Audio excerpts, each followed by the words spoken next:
For my final project, I argue that auditory components and mechanisms in video games have more of an effective response on the player than visual mechanisms. And I explored this through doing research,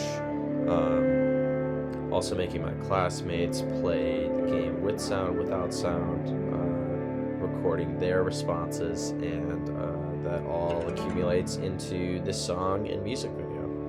So I hope you enjoy it.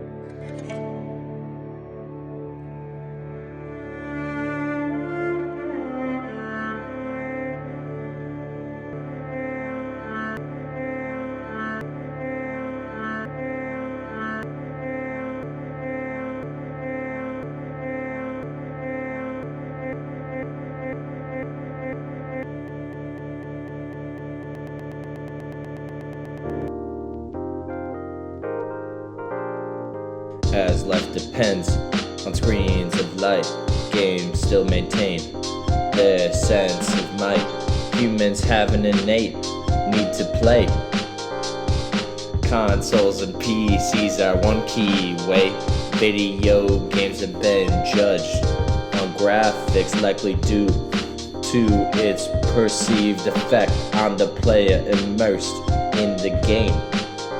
But without sound, it's not nearly the same. This does not mean beautiful works of art like Braid do not leave the player in awe after they've played. More so that the time spent is not as immersive. If the player cannot hear their own person, game mechanics, are they important?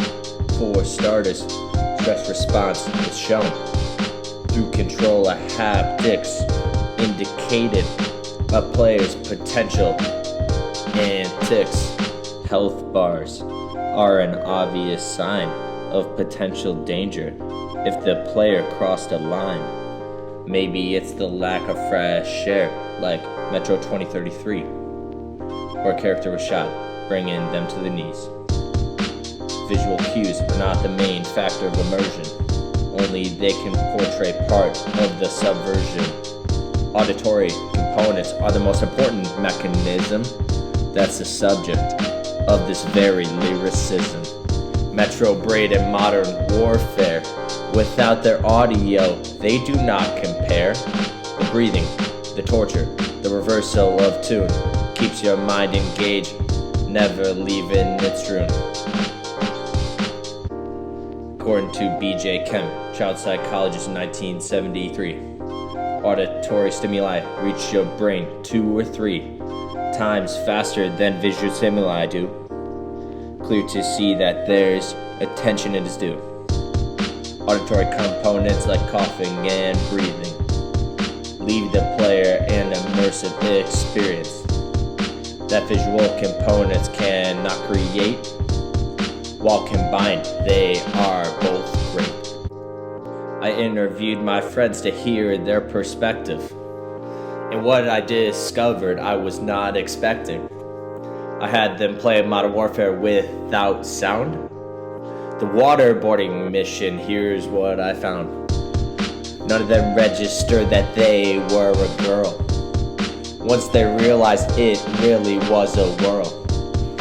The experience changed with choking and breathing. They were distraught, just short of seething.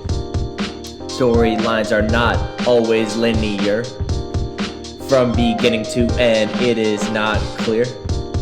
In games like Braid, music signifies this. Tim controls the time, having it in his grips.